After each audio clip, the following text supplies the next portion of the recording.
Bonjour, aujourd'hui le Jean Moulin Post vous emmène à la Nuit du droit, une fête organisée par la faculté de droit tous les ans le 4 octobre pour célébrer l'anniversaire de la Constitution.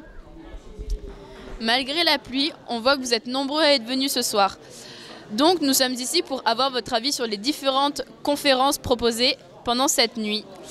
Donc on vous dit à tout de suite.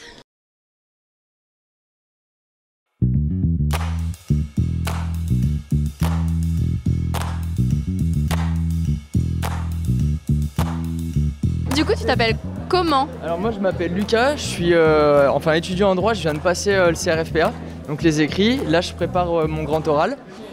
Lina et Nina. Ok, et les études? On est en terminale et on fait les mêmes spécialités. Donc France Rousier, je suis magistrat en détachement à l'École nationale de la magistrature. Il est vachement plus grand que moi. Alors je m'appelle Romain, Lucas. Je suis en 3e année de licence de sciences politiques et de droit. Julia Minkowski. Vous étiez une intervenante ici? Oui, je suis intervenue à la table ronde sur la justice pénale.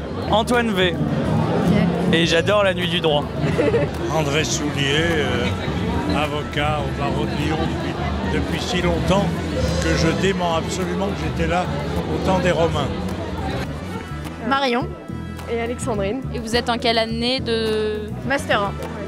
Droit du travail. Et moi je suis au DJCE de Lyon. Okay. Je m'appelle Christopher Crawford. Je suis le consul des États-Unis ici à Lyon pour les régions de Rhône-Rhône-Alpes et Bourgogne-Franche-Comté. Alors moi je m'appelle Elisa et je suis en Master 2 Pénologie à Lyon 3. Moi je m'appelle Manon et je suis dans le même Master de Pénologie.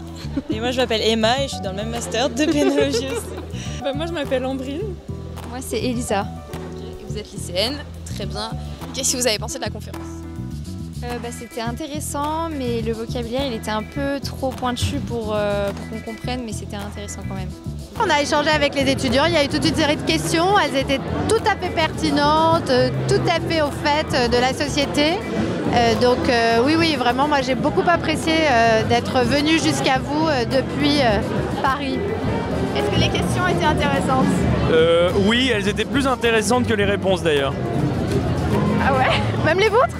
Bah oui, objectivement, il y avait des très très bonnes questions. Personnellement, j'ai réussi à poser une question, ce qui était plutôt bien.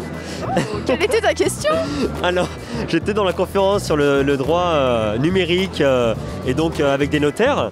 Et j'ai posé la question de est-ce que c'est probable que les conditions particulières pour l'écriture d'un testament numérique soient validées par les législateurs prochainement?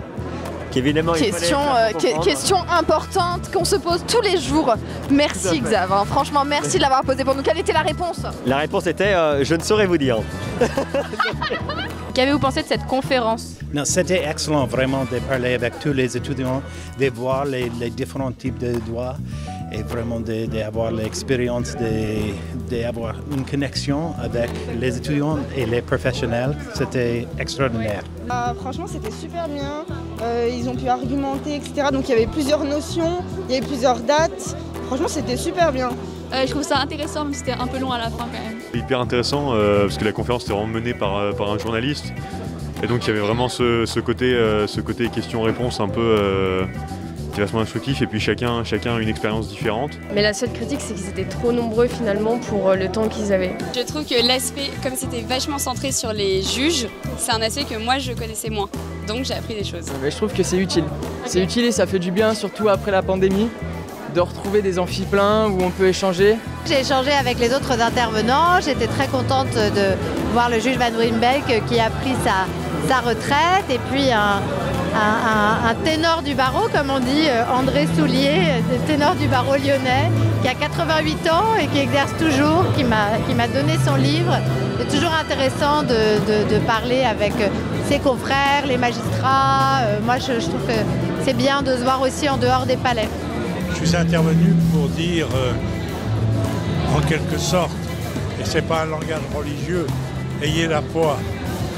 Si quelque chose doit changer dans ce pays, c'est à votre âge, c'est vous, c'est votre génération. Levez-vous, battez-vous.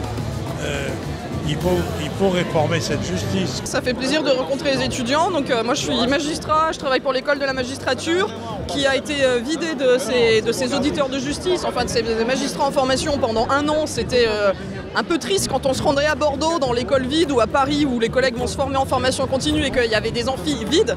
Et là, de revoir du monde, de revoir la vie, c'est vraiment un grand plaisir. Les écoles qui bourdonnent, les amphis qui font du bruit, c'est la vie normale enfin et c'est vraiment bien.